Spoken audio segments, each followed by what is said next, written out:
Welcome back to Athletic Everyday, day number 224. I've got an upper body workout here for you today, and I figured that to start off the workout, I would make most of these monkey bars in the gym and just sort of do a little bit of swinging. Haven't really done this in the past, I have in the past when I was a kid. But yeah, swinging is really good way to warm up the arms, train the grip, and also I think it's very good for the shoulder girdle. Because as you swing from arm to arm, you're getting that tensile force on the shoulder joint in the overhead position. So it's also just really fun, and I'd highly recommend it if you have the facility to do this. If you have a park near you, there's usually some kind of park near where most people live with monkey bars on them. But swinging is definitely a very good way to warm up for pulling exercises especially. So I decided that I would do this for sort of 5 minutes, and then I also wanted to do a little bit of pushing exercise to warm myself up for the dips, potentiate my muscles for the dips. So I decided that I would do some plyometric push-ups, which you're going to see in a second.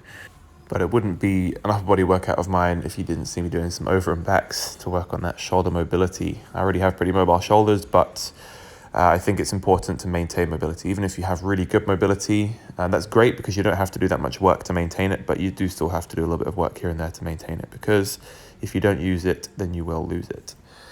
So yeah, 2 exercises for the warm-up, nice and simple. I just wanted to mix it up, swinging and then plyometric push-ups, which you're watching here. Plyometric push-ups mainly were just for the purpose of potentiating the pushing muscle, chest, shoulders, triceps.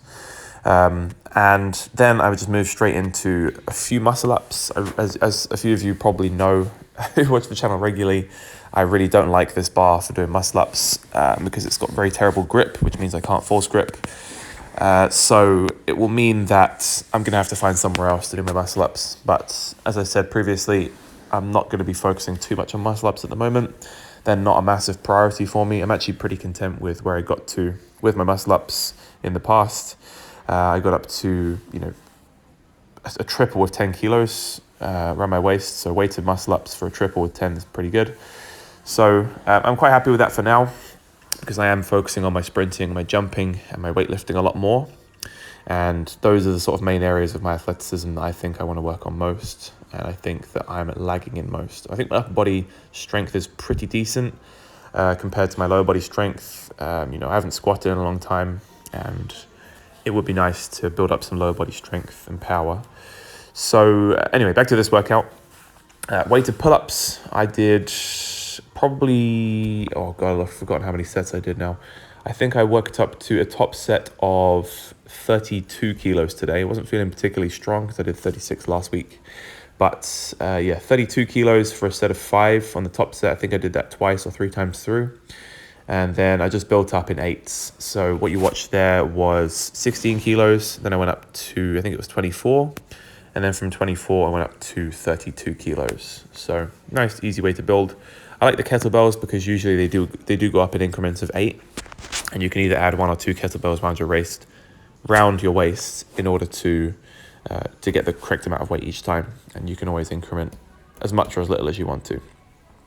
So one thing I found I was struggling with on these pull-ups was that the grip on the bar was slipping as I was going around my hands. I don't know why they decided to put this grip on the bar. Maybe it was nice when it was new, but it's very slippery. It's very slippery and it's hard to grip, but I guess you could say that's improving my grip strength, potentially.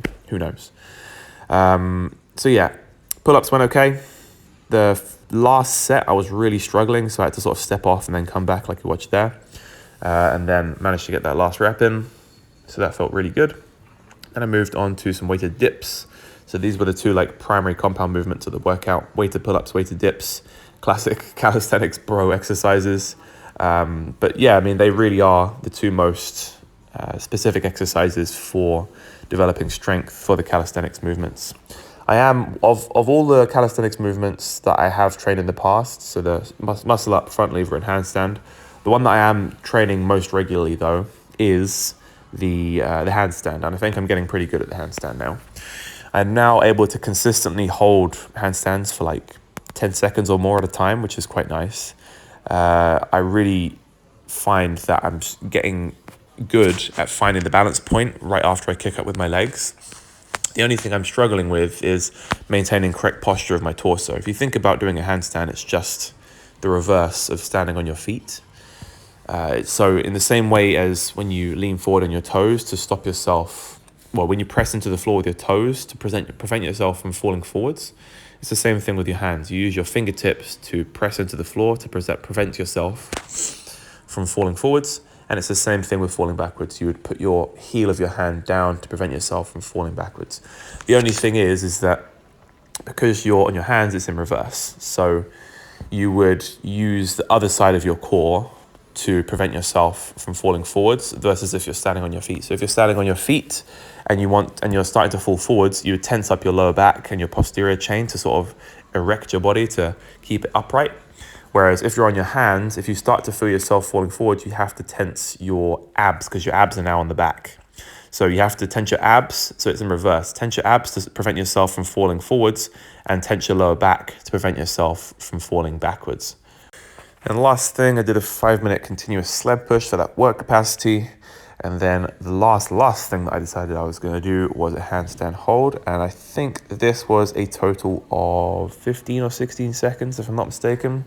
So I'm getting quite consistent at holding it from 10 seconds onwards. So anything more than 10 seconds is really good for me. And the form was not too bad. I was able to lock up my elbows a little bit more here. The lower back was arching a little bit, but that's what it is. All right, thanks for watching, guys. I will catch you in the next one.